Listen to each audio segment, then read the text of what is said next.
Welcome back to The Imperfect Entrepreneur. And last week I had a team member share an awesome message about change, and I'm excited to share it with you today and how it's impacted me and how it's currently impacting the business. So I picked my son up from school, and this time I didn't have my car. I was actually walking to go get him, and we were going to get some takeout. And I was placing my order, and they said that, like, hey, you can't get this one dish because the chef doesn't want it to be in a to-go box. She wants it to be really fresh. I was like, okay. I had my son in my hands. I was like, dude, let's just crush it here. And we sat down, and I gave him one noodle, and then I had a noodle, and then he had 5 noodles, and then I had 5 noodles, and then he was like, oh, I want more. And then it was I just kept feeding him, and he was really loving it. But I love just seeing his appetite grow, and it's getting fun. So I was on this team call, and there was this message that was shared, and it was like, for things to change, you have to change. And I was like, man, I love that message, because it really ties into a message that I used to say all the time. The definition of insanity is doing the same thing over and over and over again and expecting a different result. And when we were a subcontractor, we used to do a great job. We'd get that work done in the field. We'd submit our pay recs at the end of the month, and there would always be a problem. And I promised myself of why is this always happening? Why is this always happening? And then it was we have to get out of this. So I promised myself that I was going to stop doing subcontract work and focus on doing work directly for the owner. And the transition wasn't immediate. It wasn't abrupt. It took time to shift into that direction.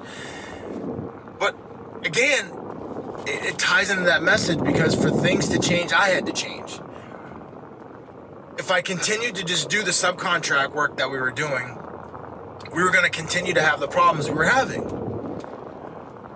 However, I wanted different problems. I wanted problems about how to grow. I wanted problems about how to, execute more projects. I didn't want to have problems about getting paid for the work that we actually completed in the field.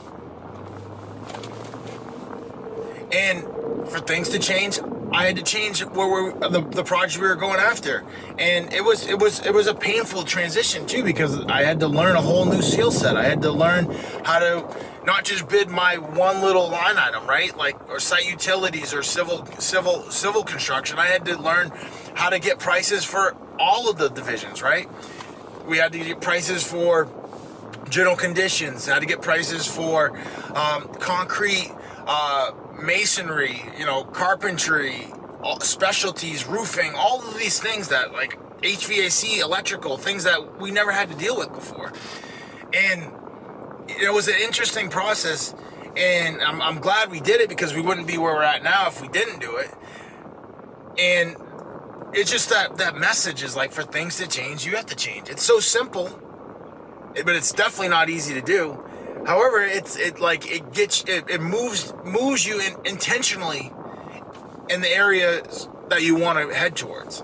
So another thing that popped up for things to change, you have to change, is when we first started out building out the team at McKinsey, and it was I literally had to parse up. It was like an onion. I had to pull apart one piece at a time, right? The first piece that we started pulling apart was finance, right? And once I got the finance stuff off my plate, right, I got the bookkeeping and the data entry and all of that stuff. And I mean, this was complicated stuff. I mean, we were doing $10 million, and we didn't have a full-time bookkeeper. I mean, there was a lot of transactions that were going through, and it would always happen in phases. We knew that we needed our year-end financials, and then we knew we needed a mid-year financial. So all of that work would get pushed to the mid-year, and then the year-end, and be all of this stuff that needed to get done at that time. And it was crazy. It was mayhem. I always knew we were work, because I was always tracking invoices and money collected. However, all of the little bit of data entry that was happening, that would all be done in big bulk transactions, and it was so painful. So the first thing we pulled apart was was the finance side. Then we started working on the operation side.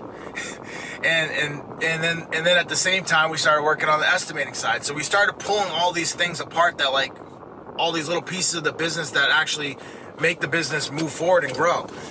And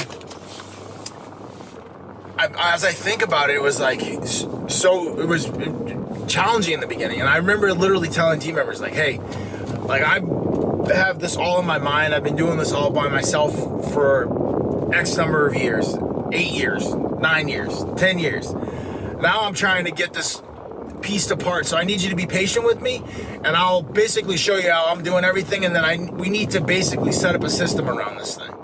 And one by one, we literally I'd start sending them the emails. I'd start showing them how I'm doing it, and then they'd start doing it.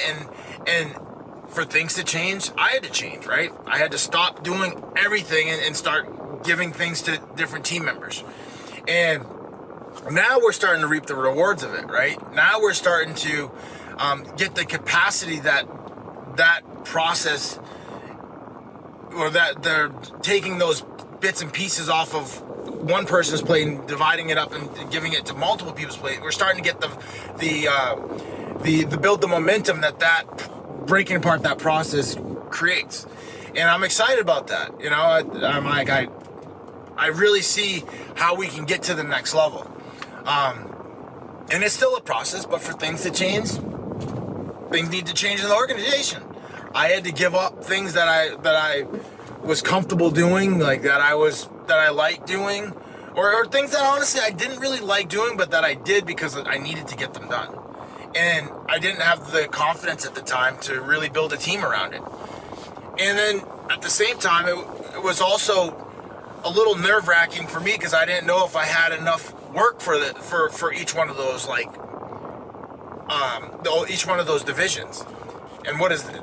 That was the eye-opening event right there. Was that like, no, the reason why you don't have enough work is because you're not pressing on the gas pedal. You're dividing all of your time into these little areas that are not giving you the expansion that you're looking for.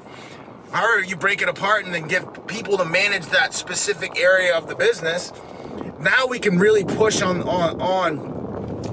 the estimating side of things, so that we can now have work for all of those other divisions of the business. And for things to change, I had to change. You know, when I got into real estate, right? I initially was doing the single family homes, and then we moved into duplexes and triplexes. And I really wanted to, get to the next level of doing bigger properties.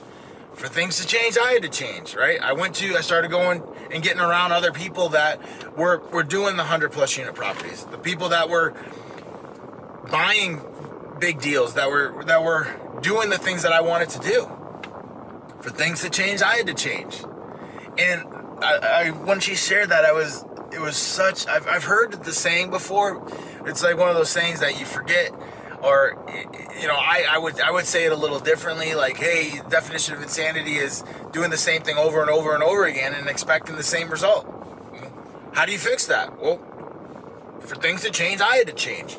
For things to change, you have to change where you're going in the organization. So now as I'm looking at like where McKinsey is going, like where the organization as a whole is going in the future, it's like we got to really double down on the team.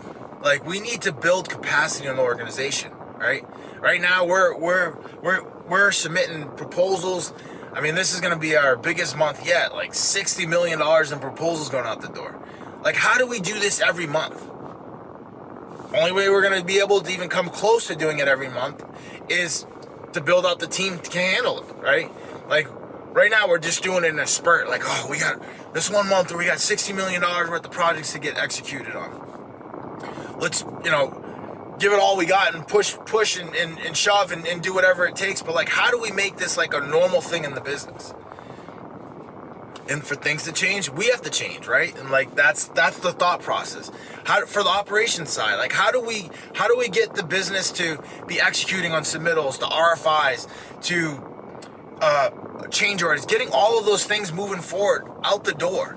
Like no drag on that stuff, because like those are the things that hold jobs down, that delay jobs, that push jobs from being completed and sooner versus later, you know. And those are all the things that, like, as I'm looking at the end of this year slash finishing and for the next 5 years, like, how do we execute on all that stuff faster? And for things to change, we have to add people to the organization to help make that change, right? Like, to help provide the engine for that change. And I'm excited to build that out in the next 3, 6, 9 months. We now have leaders in the organization, and like that's what we needed. We needed people that would be leaders in the organization in the different departments, right? We have the estimating, we have operations, we have finance. We have the leaders in those spots.